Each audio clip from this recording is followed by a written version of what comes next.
Otro aspecto creo que también importante que tiene que ver con este tema son los derechos humanos locales. Estamos en este modelo, bueno, yo por ahí me tocó revisar y a nivel mundial, a nivel internacional, no todos los países tienen este modelo hablando de derechos humanos, donde hablamos de una comisión nacional y luego tenemos aquí en México una comisión estatal para cada una de los 32 estados que tenemos acá. Entonces, eso vuelve todavía un sistema más complejo. Algunos dicen, pues es necesario, pero ¿cómo juegan los derechos humanos locales en esto que estamos platicando de federalismo?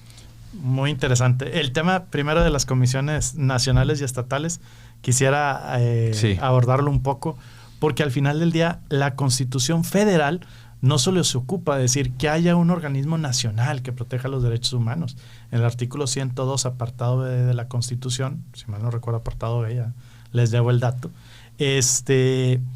establece incluso que va a haber comisiones locales. Entonces ahí dices, oye, pues ya no hay tanta autonomía, porque me está obligando la propia Constitución a establecer comisiones estatales. Y lo que es más grave, la ley de la Comisión Nacional establece también que la Comisión Nacional va a revisar las disposiciones que hacen, las recomendaciones que hacen las comisiones locales. Entonces las subordina.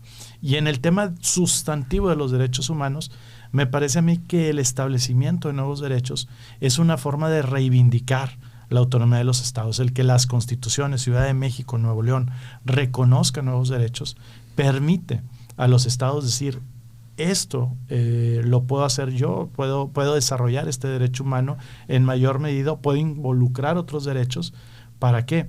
Para que mi población o la gente que está aquí en Nuevo León, aquí en Ciudad de México, pues tenga mayores prerrogativas constitucionales. Y eso me parece a mí que reivindica la autonomía de los estados.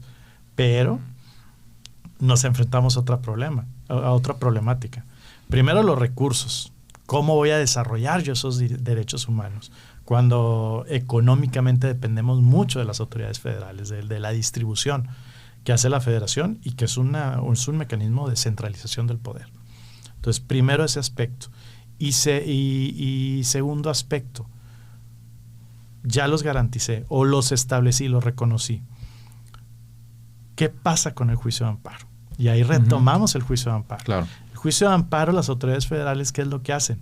Que terminan por decir, la Constitución de Nuevo León reconoce este derecho, pero este derecho que debiera interpretar el Tribunal Superior de Justicia nada más, hasta ahí quedarse, porque es propio de la Constitución local, que tiene que tutelarse a través de mecanismos locales.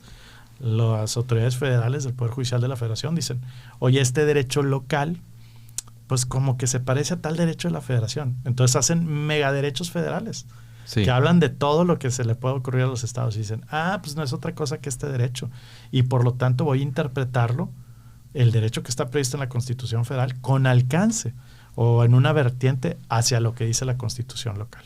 Entonces pues terminamos siempre por estar subordinados a la federación. De ahí lo que te digo del autocontrol, el self-restraint, que está muy desarrollado en Estados Unidos, la autorrestricción del Poder Judicial de la Federación y de todos los poderes, ¿no?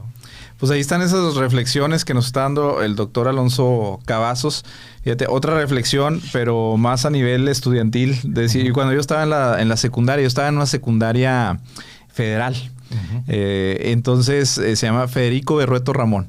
Esa secundaria decía un profesor a manera de chiste, pero también era algo cierto. Dice, no vayan a romper la ventana, cuidado cuando jueguen fútbol, no rompan el cristal. Pues si lo rompen, como es federal, vamos a tardar años en que nos manden el recurso. Eso habla un poquito de centralización, pero desde entonces ya se dibujaba el tema de que hay unas secundarias estatales, hay unas secundarias federales, y es un tema, por ejemplo, donde el federalismo también tiene que ver con la parte de educación, por ejemplo, que es muy, muy importante. Y esto que estamos platicando creo que lo podemos aplicar a todo lo que nos importa.